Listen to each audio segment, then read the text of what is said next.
Allerta a Palma di Montechiaro, nel giro di 3 giorni 3 auto incendiate, ultima in ordine di tempo stanotte.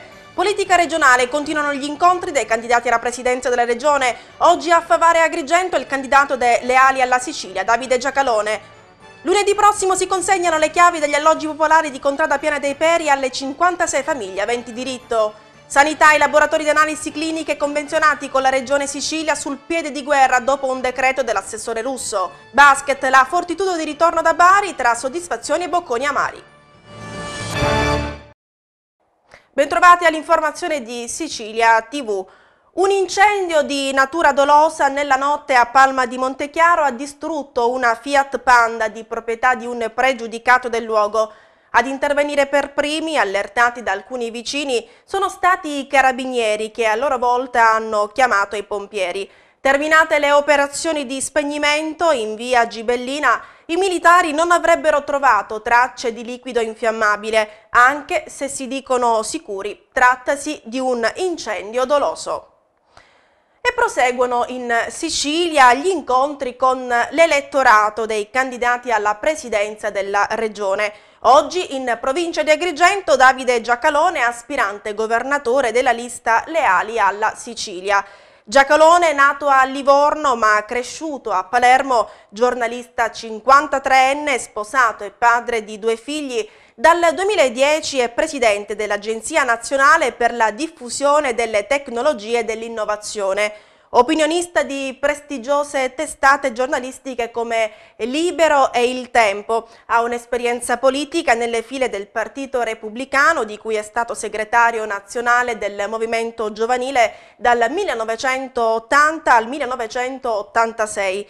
Leali alla Sicilia è un'associazione nata a fine giugno e racchiude al suo interno diverse fasce della società civile, dai liberi professionisti agli operai. Il simbolo della Sicilia alata sarà presente in tutte le province della regione con propri candidati anche per l'Assemblea regionale siciliana. Ma per capire meglio le idee e le soluzioni di governo proposte da Leali alla Sicilia, sentiamo lo stesso Davide Giacalone in questa intervista. Davide Giacalone, professionista impegnato, candidato presidente della Regione della Sicilia per il movimento Leali alla Sicilia. Che cosa l'ha spinto alla sua candidatura? L'idea è che non si possa lasciare la Sicilia e i siciliani nelle mani prima della gestione di Raffaele Lombardo, cui hanno partecipato tutti quelli che pensano di volerlo sostituire. Il centrosinistra di Crocetta è il posto dove c'è il partito che ha dato i natali a Lombardo e il partito, il PD, che lo ha appoggiato. Il centrodestra è lo schieramento che ha portato Lombardo alla presidenza della Regione Sicilia e ha cominciato quindi un'amministrazione fallimentare che porterà alla bancarotta. Quelli di Miciche sono direttamente alleati con Lombardo, con la famiglia, il figlio, non so quanti siano, ma tutti troveranno sicuramente spazio e posto a spese del contribuente. L'idea è che questa sia la sorte futura della Sicilia, cioè una regione che potrebbe essere ricca e svilupparsi in fretta e che invece è ridotta alla miseria e alla bancarotta da degli incapaci, mi ha spinto a dire, proviamoci a parlare una lingua diversa. La Sicilia ha un debito altissimo, si rischia il default, è stato più volte annunciato. Quale sarebbe la sua ricetta? La ricetta per la gestione di un debito così alto è innanzitutto la diminuzione della spesa pubblica corrente, cosa che si può fare sapendolo fare senza creare problemi sociali, cioè in altre parole senza creare ulteriore disoccupazione che non ce n'è bisogno. Una volta che comprimi la spesa pubblica corrente, la tua affidabilità cresce, i tassi di interesse diminuiscono e quindi il debito è più gestibile. L'alienazione di patrimonio serve ad abbattere il debito, l'uso corretto della finanza pubblica serve a rendere più facile lo sviluppo del mercato.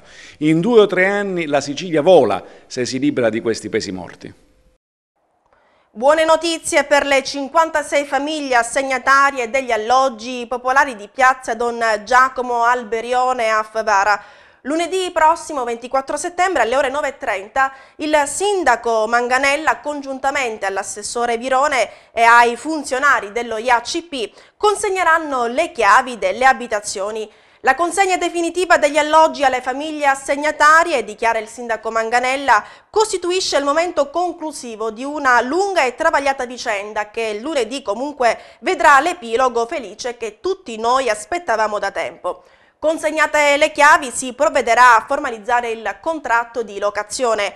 A conclusione di un iter particolarmente travagliato, afferma l'assessore Virone, è arrivato il momento della festa che appunto vogliamo coinvolga tutta la cittadinanza favarese. Proprio per questo invitiamo a partecipare autorità civili, militari e religiose, nonché tutti i consiglieri comunali e la cittadinanza.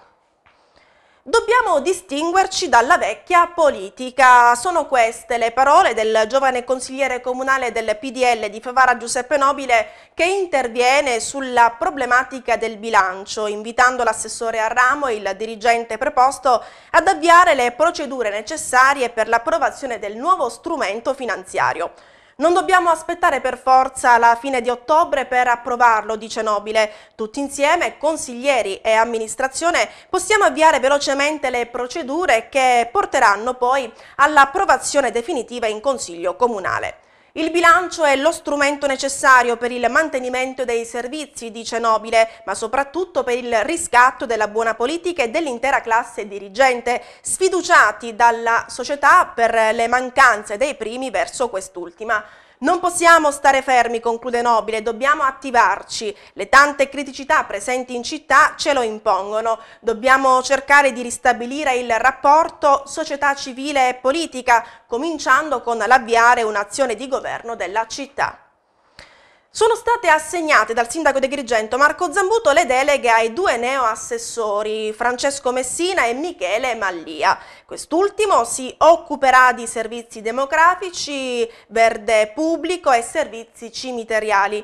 Per il capogruppo in Consiglio Comunale del Patto per il Territorio ed assessore Francesco Messina invece sono state assegnate le deleghe agli affari generali, attività produttive, sviluppo economico, vigilanza urbana e sicurezza.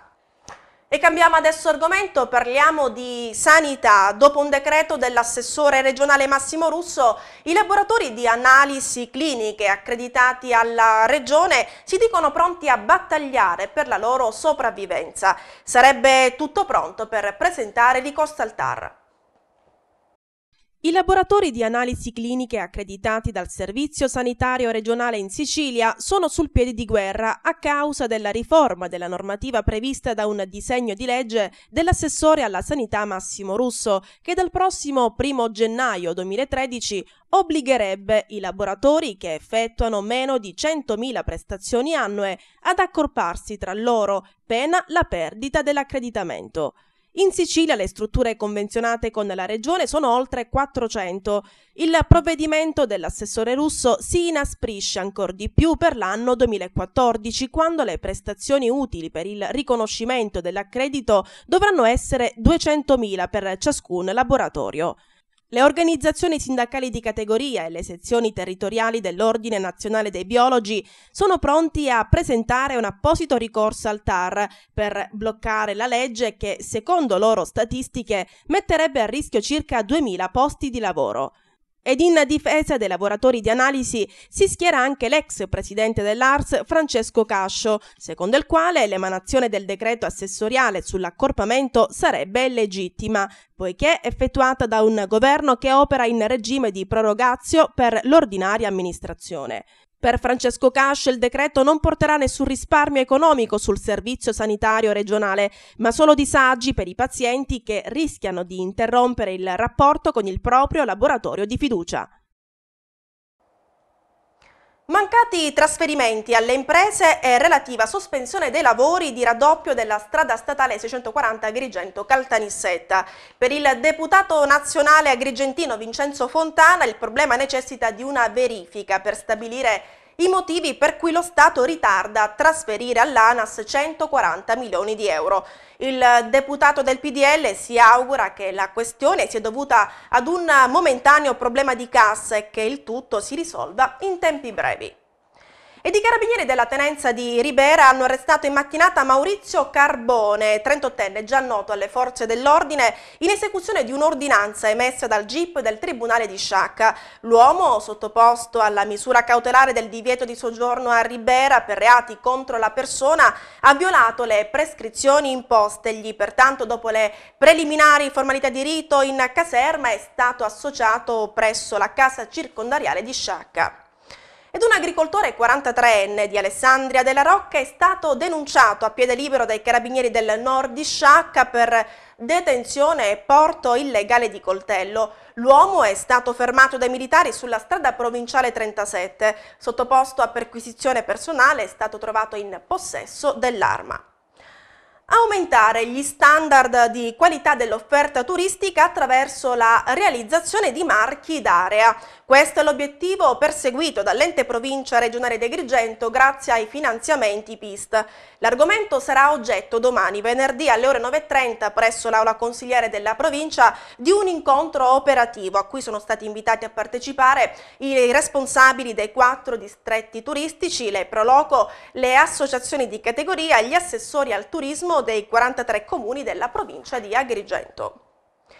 Il direttore dell'ufficio scolastico provinciale di Agrigento, dottor Raffaele Zarbo, ha organizzato per dopodomani sabato la festa di inizio anno scolastico in occasione del 150° anniversario della scuola italiana. Alla manifestazione interverranno, oltre ai rappresentanti dell'ufficio scolastico provinciale, anche il parco letterario, le associazioni culturali Amici del Parco, Liberamente e il Cerchio di Agrigento. L'iniziativa è stata presentata questa mattina dal direttore Zarbo.